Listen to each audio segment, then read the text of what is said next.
Hello friends, यह video condenser extraction pump से related है। इस वीडियो में हम बात करेंगे कि कंडेंसर एक्सट्रैक्शन पंप क्या है और उसके कंस्ट्रक्शन पार्ट्स के बारे में डिटेल में बात करेंगे। तो वीडियो को स्टार्ट करते हैं। सीईपी का full form condenser extraction pump है जो हॉट व्हील से सक्शन लेता है और जीएससी एलपी हीटर के थ्रू होता हुआ रेडिएटर में कंडेंसर वाटर को फिल करता है ताकि रेडिएटर का लेवल मेंटेन किया जा सके। इसके अलावा कंडेंसर एक्सट्रैक्शन पंप स्टार्टिंग में बॉयलर इनिशियल फिलिंग के लिए भी रिस्पॉन्सिबल होता है। आपने देखा होगा कि सीईपी वर्टिकल पोजीशन में इंस्टॉल किया जाता है ताकि इनफ अवेलेबल एनपीएसएच मेंटेन किया जा सके। एनपीएसएच का full form net positive suction head है जो पंप के सक्शन में मेजर किया जाता है। इसके द्वारा ही फ्लूइड का प्रेशर वेपर प्रेशर से ज़्यादा रहता है, क्योंकि यदि फ्लूइड का प्रेशर वेपर प्रेशर से कम हुआ तो फ्लूइड वेपराइज होना स्टार्ट हो जाएगा और यह वेपर जब पंप के इम्पेलर के कांटेक्ट में आता है तो कोलैप्स होता है, जिससे कैविटेशन की कंडीशन बनती है और पंप इम्पेलर डैमेज होने का चांस रहता है। यह पंप मल्टी स्टेज में होता है। मल्टी स्टेज का मतलब यह है कि पंप में दो या दो से अधिक इम्पेलर लगे रहते हैं। मल्टी स्टेज पंप यूज़ करने का मेन पर्पज़ यह है कि इससे हाई प्रेशर क्रिएट किया जा सकता है, कैविटेशन रिस्क कम होता है, मेंटेनेंस कॉस्ट कम हो जाता है और सिंगल स्टेज पंप के कंपेयर में नॉइस लेवल कम रहता है। इसलिए मल्टी स्टेज पंप प्रीफर किया जाता है।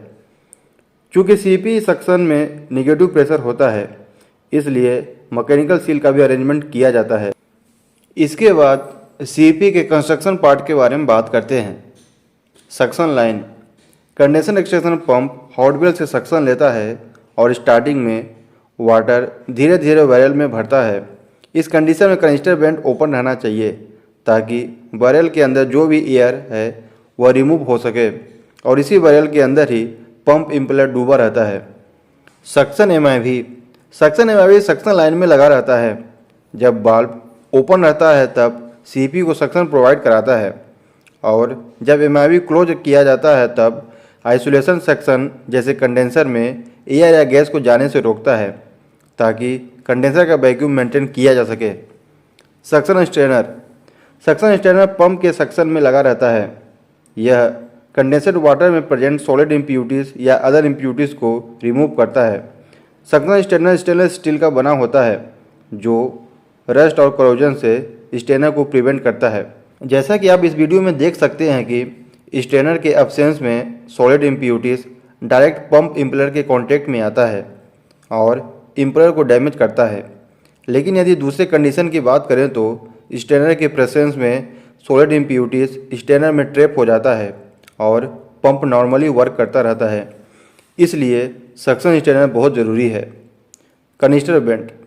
कनिस्टर बेंट को वैक्यूम बैलेंसिंग लाइन भी कहा जाता है। यह कंडेंसर एक्सट्रैक्शन पंप के सक्शन से कनेक्टेड होता है। इसका मेन फंक्शन कंडेंसर और सक्शन लाइन के बीच वैक्यूम को बैलेंस करके रखता है।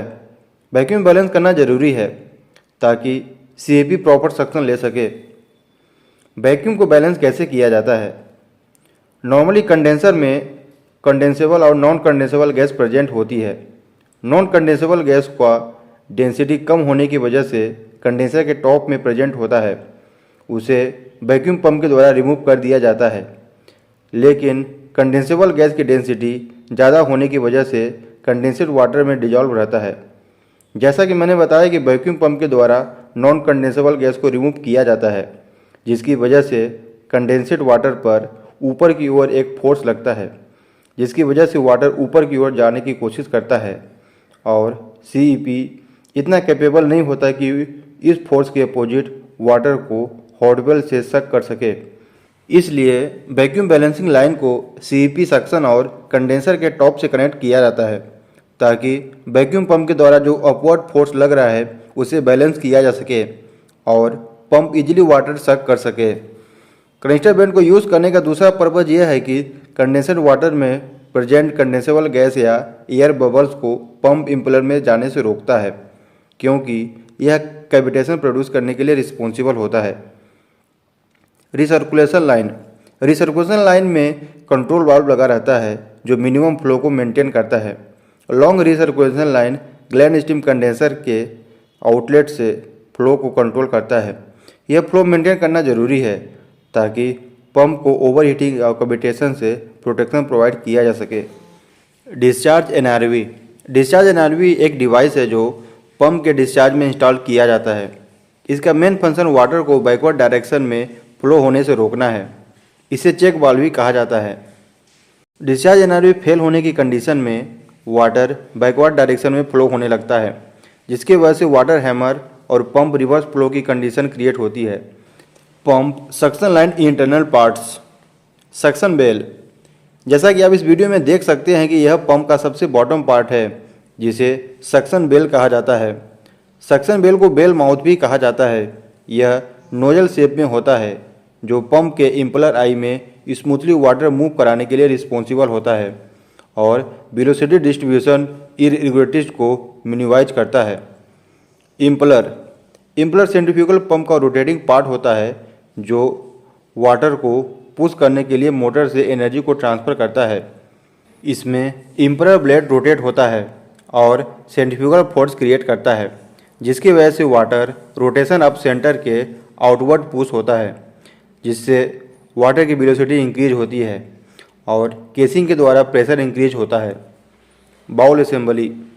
Pump bowl as a diffuser work करता है जो वाटर के वेलोसिटी को प्रेशर में कन्वर्ट करता है।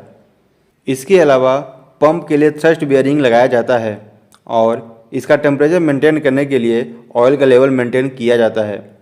लूब ऑयल का टेम्परेचर कूलिंग वाटर के द्वारा मेंटेन किया जाता है और पंप को ऑपरेट करने के लिए motor as a driver use किया जाता है। तो दोस्तों, आपको ये वीडियो कैसा लगा कमेंट में ज़रूर बताएं और ऐसे वीडियो को देखने के लिए चैनल को सब्सक्राइब करें